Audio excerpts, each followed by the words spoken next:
He was a man bound by the law.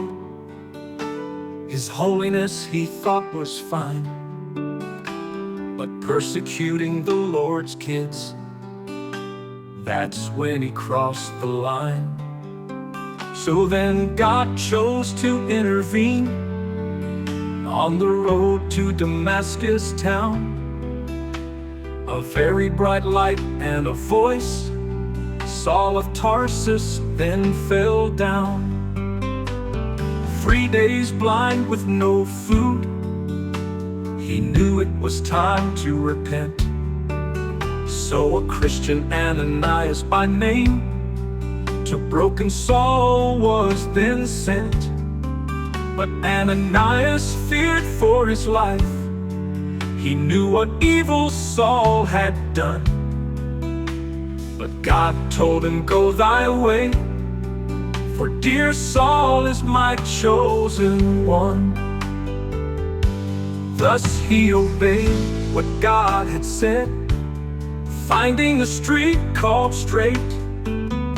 Scales then fell from Saul's eyes. Thank God that it wasn't too late. Such a hot firebrand for the Lord, Paul soon upset all those Jews. They were happy with their faith, so they rejected his good news. Not only that, but they had a plan to take the life of brother Paul. But he learned of their treachery. In a basket he went over the wall.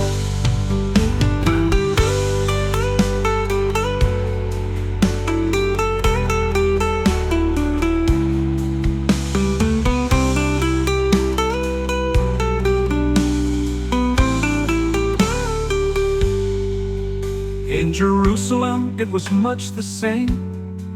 At first disciples feared the man, but Barnabas to the apostles went and said, "With Paul God has a plan." Now after preaching in Jerusalem, we're told that it happened again.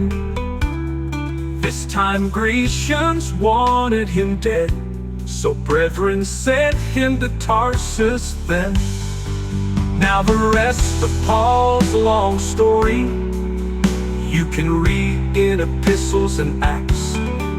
It really is such a great read. There's so many interesting facts.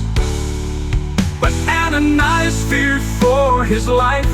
He knew what evil Saul had done.